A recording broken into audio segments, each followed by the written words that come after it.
என் அன்பு உறவுகள் அனைவருக்கும் வணக்கம்.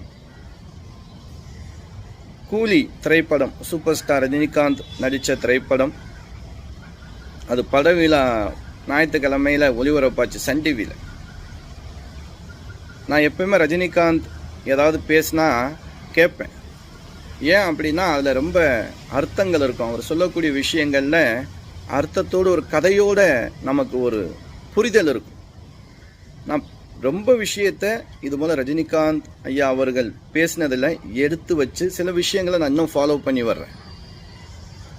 அதே போல் ஒரு மனிதன் வாழணும், நம்ம நல்லா உச்சத்துக்கு போகிற நேரத்தில் பல சோதனைகள் வரும். ரஜினிகாந்த் சொன்ன தவளை கதைன்னு ஒன்று இருக்குது. அழகான கதைங்க, செவுட்டு தவளை எல்லாருக்குமே தெரிஞ்சிருக்கும். அந்த கதையெல்லாம் நான் இன்னும் ஃபாலோ பண்ணுறேன். யார் என்ன சொன்னாலும் நம்ம எந்த ரூட்டில் போகிறோமோ அந்த ரூட்டில் போயிட்டே இருக்க வேண்டியதான். ஜெயிச்சுட்டு வச்சுக்கிறோங்க, அதுக்கப்புறம் ஒன்றுமே இல்லை. நம்ம உச்சத்துக்கு வந்துட்டோம், ஒரு அளவுக்கு வர்றோம், மேலே வர்றோம் அப்படின்னா பல சோதனைகள் வரும். அதுபோல் சூப்பர் ஸ்டார் ரஜினிகாந்த் ஐயா அவர்கள் அந்த நிகழ்ச்சியில் பேசும்போது அவருடைய ஏன்னா உச்சத்தில் இருக்கிற ஒரு பெரிய ஸ்டாரு தன்னுடைய ஆரம்ப நிலை கதையை சொல்லி புரிதல் கொடுக்குறாரு பாருங்க. அது ரொம்ப பிடிச்சிருந்துச்சுங்க. நானே கண் கலங்கி பார்த்தேங்க. அந்த அளவுக்கு எனக்கு மனசு அந்த அளவுக்கு ஒரு ஃபீல் ஆயிடுச்சு. அவர் ஆரம்ப சின்ன வயசில் ரொம்ப படித்தார். ஒரு மேல் படிப்புக்காக அவங்க அப்பா பணம் கொடுக்குறாரு. எப்படியா இருந்தாலும் நான் பாஸ் பண்ண மாட்டேன், நமக்கு அது செட் ஆகாது அப்படின்னு அந்த காசை வச்சுட்டு சினிமா துறையில் வரலான்னு சொல்லி உள்ளே வர்றாரு. ஆனால் முடியலை, பல பிரச்சனைகள் அவருக்கு. அந்த காசுலாம் செலவானதுக்கப்புறம் திருப்பி ஊருக்கு போகிறாரு. அங்கே மூட தூக்குறார் கூலி. அந்த அழகாக சொன்னாருங்க. அவர் சொல்லும் போது ரொம்ப ஸ்டைலாக சூப்பராக சொல்லுவார்.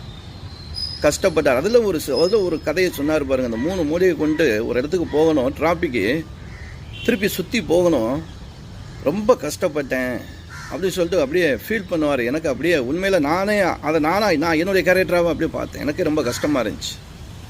அதுக்கப்புறம் கண்ட்ரைட்டர் ஆனேன், அதுக்கப்புறம் சினிமாவில் வந்தேன். இப்படி அந்த உழைப்பு ரஜினி சார் அவர் பேசும்போது உண்மை அதிகமாக இருக்குங்க. அது ரொம்ப அர்த்தமான கதைகள்லாம் சொல்லுவார்.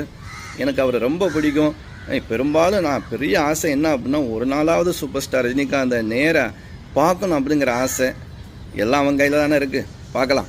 அதுபோல் அவர் சொல்லக்கூடிய ரொம்ப விஷயங்களை நீங்கள் பாருங்கள். சூப்பர் ஸ்டார் ரஜினிகாந்த் பேசும்போது அதிரும், எல்லா இடத்துலையும் ரொம்ப மக்கள் கைது. ஆனால் அவர் சொல்லக்கூடிய விஷயங்கள் சொல்லும்போது, கதை சொல்லும்போது ரொம்ப ஸ்லோவாகிடுவாங்க.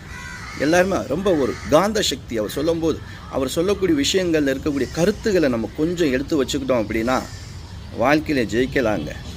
அதில் நானும் ஒருத்தன் சொல்லிக்கிற